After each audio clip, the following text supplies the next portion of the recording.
What if we curated all of this custom within 7 days for this application? It's something special when your soul is screaming at you to do something, even if you don't know what you're doing. I for damn sure don't know what I'm doing. When you take inventory of like what everything is, anything that's gonna improve, it's because you gonna improve it. Because if I don't do it, nobody else will. Sherwood had a point. What was I gonna do? Not try? I couldn't do it myself though. I needed help. Hold on, don't lose your grip. That bitch bite, and she thick. That's 3 C's. Nobody talking. Follow the code, take you out with the O's. The conversation that we had last night, if we can bring that into intro, the direness of what it is that we're trying to do, not necessarily like so it's so the focus is getting the application in within the 7 days. I think that would be the hook for the Dreamville energy. So it would be sort of like, let me stop myself right there. I didn't know what the fuck I was talking about. At this point, you might be a little bit lost, so I need to fill you in on what it is that I'm actually doing with this project. You see, Dreamville dropped a post a couple days prior to this, indicating that we're creating a pop-up marketing agency. They were looking for people, 12 to be exact. With the application 7 days away, I decided to do something a little bit over the top. I mean, come on. Who is going to custom create the content that they're looking for as their portfolio in 7 days? I thought it was genius. I feel like being successful is all about being outside of your comfort zone. Like, do something you're not used to doing or something you're scared to do. Like, you got to jump out of being scared, jump out of your fears to, I feel like, to excel. And like I said, if it doesn't work out, if you fail, at least you try it. At least you could always try again and you know what not to do. Just like with the cameras. Just to fill you in, prior to filming this, I was interviewing Dre. I didn't press record on the cameras. We had to redo it. He was nice enough to redo it for me. Maybe what it is that I'm learning, that I'm not very good at this vlogging thing. This is day 2. And each day that goes on, I'm learning more and more what I lack in skill set. But then at the same time, I realize that all the work that I've done up until now may have amassed to something that has allowed me the skill set to just keep going and making something out of whatever it is that I have. If you could please bring your attention to the video screen for a brief demonstration of the state. Before I even knew about this application, I had an idea to create a documentary about making music through the eyes of someone who had never made music before. I've never been in a booth. I've never rapped or sung a song. But I have this journal where I write poems, lyrics, ideas, letters to no one and everyone. And for anybody that's remembered, I've even posted about it. But I decided this time to contact an Atlanta-based artist to sing a song that I wrote. And luckily, she said yes. Dez had a producer she highly recommended working with named Dre. You saw him in a previous clip. The first day I had gotten there, they came to work. We recorded it right there in the kitchen of the Airbnb. Low-key, I silently applauded their work ethic to myself. The next day, Dre and I went to the studio. He had made mention that he wanted to work on beats, so I decided to record another song. But this time, it was with my vocals. But I'll save that for later.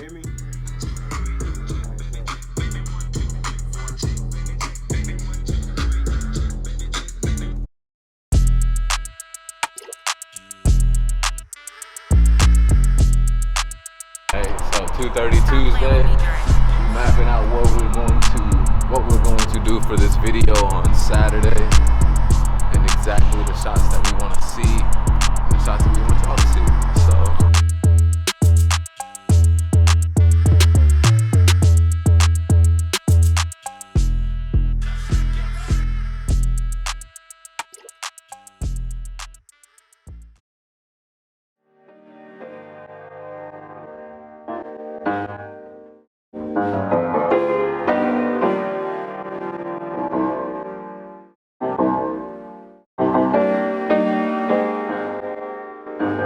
All of this shit is made up. Like, you see, being a creative, it's all made up. Like, it's all made up. Hold on. So explain what you mean by it's all made up. Alright? It's all made up. So, like I told you, the Tyler Perry show, right? He made some shit up.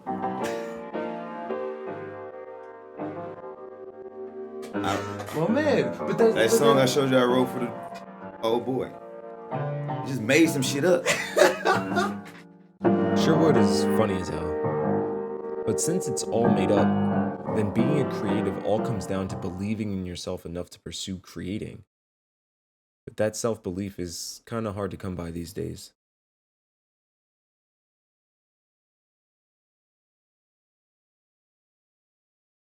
Last night was very humbling.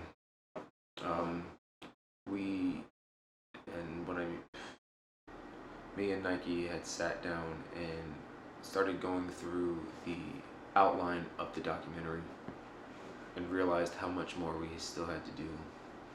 And it made us laugh because just 2 days prior we were sitting kind of comfortable with the time frame and with what we thought we had to do.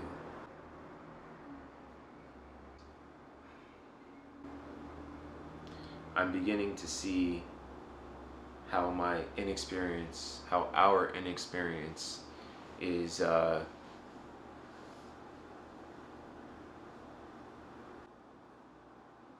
I'm beginning to see how our inexperience is slowing down this project pretty significantly. But that's okay. We are adjusting. Day 4 was a lot of editing and trying new setups.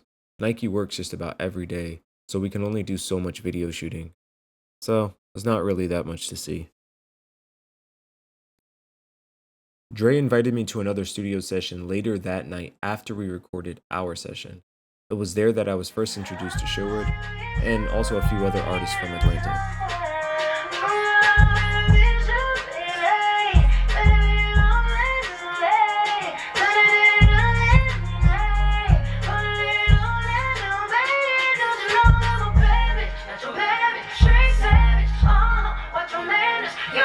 Johnny was recording her new single coming out this summer. After the session, one thing led to another, and Sherwood invited me down to a brunch event his band was performing at the next morning. It was at Black House, Atlanta.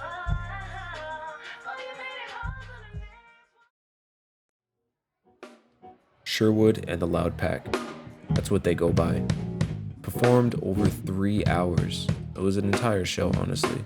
Their enthusiasm never died down, and I was getting tired just recording them. I've seen a lot of brunch performances, but this one definitely set a bar as high as the energy they brought. I just hope I was able to capture that energy well enough to do them justice.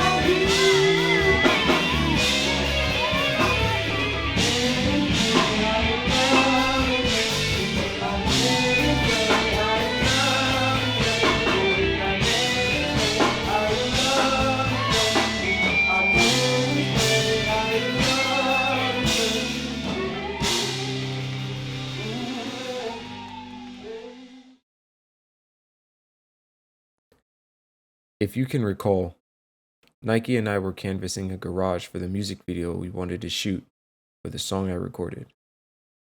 I guess now is a good time to put that in. So, here it is.